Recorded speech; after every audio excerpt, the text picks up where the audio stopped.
হোক দৃষ্টি প্রভু তুমি এই দিলা বুবাক মা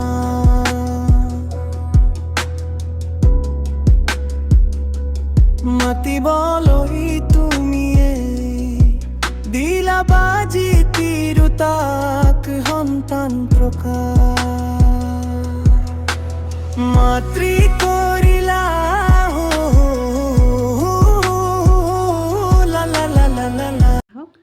সৰ্বপ্ৰথমে সৃষ্টিকৰ্তা ঈশ্বৰক কোটি কোটিবাৰ ধন্যবাদ জনাইছোঁ। তাৰপিছতে আমাৰ মহান গুৰুপিতালৈ সেৱা জনাইছোঁ।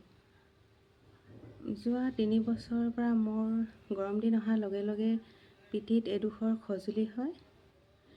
এইবাৰো ঠিক যোৱা মাহৰ পৰা খজুলিটো আগতীয়াকৈ হ'বলৈ ধৰিছিলে। মই ভাবিছিলোঁ গৰম দিন অহাই নাই, ইমান সোনকালে খজুলি হ'ল বুলি ভাবিছিলোঁ। কিন্তু সেইদিনা নামঘৰত পিতাই যি আমলখি খাবলৈ দিছিল, সেই আমলখি খাই মোৰ খজুলিডোখৰ সম্পূৰ্ণৰূপে ভাল হ'ল। লগতে মোৰ খুব চুলি সৰিবলৈ ধৰিছিল। পিতাই দিয়া আমলখি খাই মোৰ চুলি সৰাও বন্ধ হ'ল। আৰু সেই আমলখি আনি মই ঘৰখনত চাটনি বনাই সকলোকে খুৱাইছিলোঁ। সেই চাটনি খাই মোৰ ঘৰৰ মানুহসকলৰ মনবিলাক মই সলনি পাইছোঁ। যিহেতু মোৰ মা দেউতাই, মোৰ শাহু শহুৰে ঈশ্বৰ গৃহলৈ যোৱা নাই, তেওঁলোকক এতিয়ালৈকে ঈশ্বৰক জনা নাই বাৰু। আমিয়ে গৈ থাকোঁ, মানুহজনে মই, মোৰ সন্তানটোৱে। কিন্তু সেই আমলখি খাই মোৰ ঘৰখনৰ পৰিৱেশো খুব সুন্দৰ হৈ পৰিলে, মিলা প্ৰীতিৰে থকা যেন মই অনুভৱ কৰিছোঁ। সেয়াই মোৰ ঈশ্বৰৰ লগত ওচৰত জনাবলগীয়া মোৰ সাক্ষ্য যে পিতাই দিয়া আমলখি খাই মই কেইবাটাও ৰোগ আৰু মোৰ ঘৰখন আজি শান্তি হৈ পৰিলে। ঈশ্বৰৰ ওচৰত এয়াই মোৰ জনাবলগীয়া সাক্ষ্য। Praise the lord. ঈশ্বৰৰ প্ৰশংসা হওক। সৰ্বপ্ৰথমতে সৃষ্টিকৰ্তা ঈশ্বৰক মই কোটি কোটি ধন্যবাদ দিছোঁ। দ্বিতীয়তে আমাৰ মহান গুৰুজন আৰু গুৰুমালৈ শ্ৰদ্ধা আৰু সেৱা জনাইছোঁ। মই নাহৰকটীয়াৰ পৰা কৈছোঁ। মোৰ এটা সাক্ষ্য আছে। মোৰ এটা কাহ বহুত দিনৰ পৰা হৈ আছিল, মই ভাল পোৱা নাছিলোঁ। যোৱা 15 তাৰিখে নামঘৰত পিতাই আমলখি আশীৰ্বাদ কৰি দিছিলে। সেই আমলখি খাই মই কাহটো সুস্থ পালোঁ। এয়ে মোৰ সাক্ষ্য। Praise the lord. ঈশ্বৰৰ প্ৰশংসা হওক। সৰ্বপ্ৰথমে সৃষ্টিকৰ্তা ঈশ্বৰক মই কোটি কোটি প্ৰণাম জনাইছোঁ আৰু মহান গুৰুপিতা গুৰুমাৰ ওচৰত কোটি কোটি প্ৰণাম জনাইছোঁ। আৰু প্ৰথমে মোৰ পাপ স্বীকাৰ কৰিছোঁ। মই মহা অধৰ্ম পাপী দুৰাচাৰী প্ৰভু, তোমাৰ দৃষ্টিত কিমান যে ঘিণ লগা পাপ কৰিলোঁ প্ৰভু।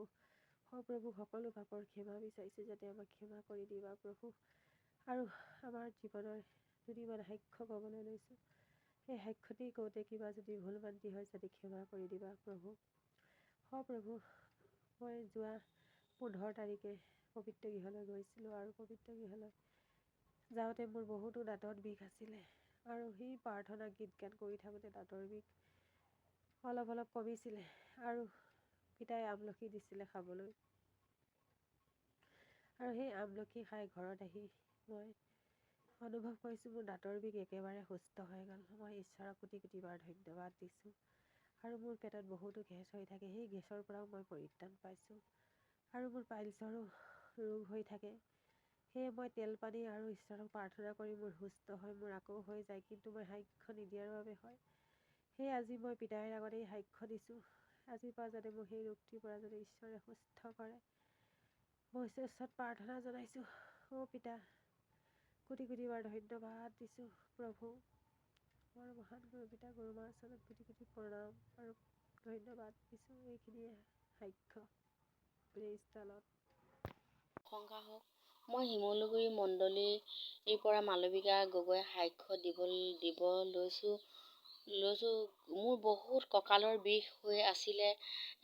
ৰাতিপুৱা সোনকালে শুই উঠিলেও কঁকালটো বিষায়, দেৰিকৈ শুই উঠিলেও কঁকালটো বিষায়।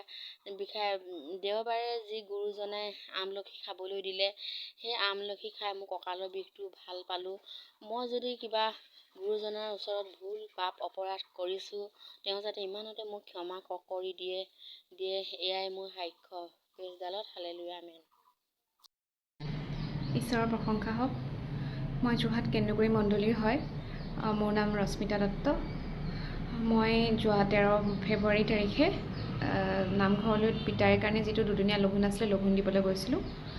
আৰু সেইদিনা লঘোণ দিয়াৰ মোৰ শেষৰ দিনাখন মোৰ কঁকালৰ খুব বিষ হৈছিলে আৰু এনেকুৱা ধৰণৰ বিষ হৈছিলে যে মই পিতাই প্ৰাৰ্থনা কৰোঁতেও দেওবাৰে মই মানে উঠিব পৰা নাছিলোঁ, থিয় হৈ থাকিব পৰা নাছিলোঁ।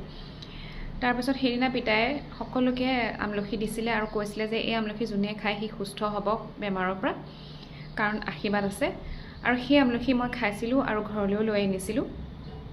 তাৰপিছতো মই 2 দিন সেই আমলখি খালোঁ আৰু প্ৰাৰ্থনা কৰিলোঁ, আৰু 2 দিনৰ পিছতে মোৰ কঁকালৰ বিষ সম্পূৰ্ণৰূপে ভাল হৈ গ'ল।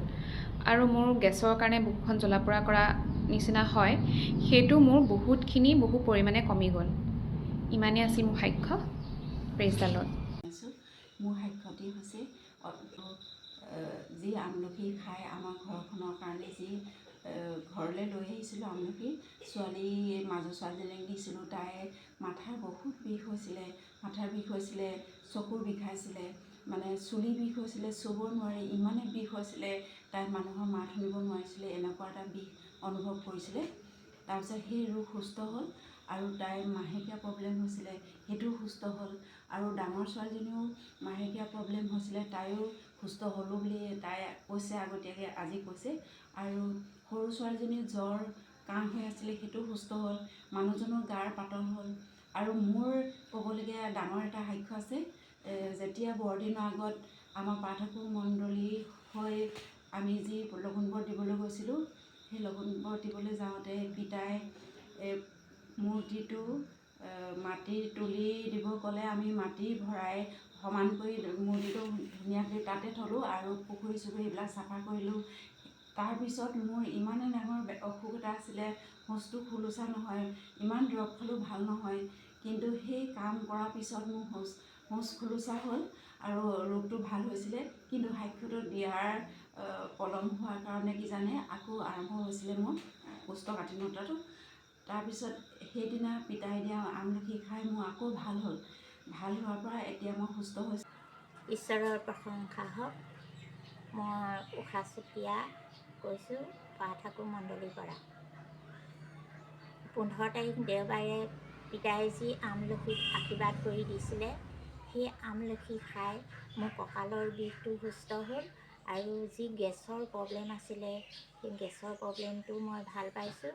আৰু মোৰ মানুহজনৰ মাথা বিষ হৈ আছিলে, তেখেতেও আমলখি খাই মাথা বিষটো সুস্থ হ'ল। এই মোৰ সাক্ষ্য। ঈশ্বৰৰ প্ৰশংসা হওক। মই পাঠকো মণ্ডলীৰ হয়। মোৰ নাম দিব্য সন্দিকৈ। মোৰ বহুত গেছৰ সমস্যা আছিলে। সিদিনা পিতাই দিয়া আমলখি এডোখৰ খাই মই এই গেছৰ সমস্যাৰ পৰা মই পৰিত্ৰাণ পালোঁ।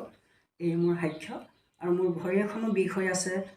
পিতাই যাতে আশীৰ্বাদ কৰে সুস্থ হ'বৰ কাৰণে, তাৰ কাৰণে মই প্ৰাৰ্থনা জনাইছোঁ। Praise the lord.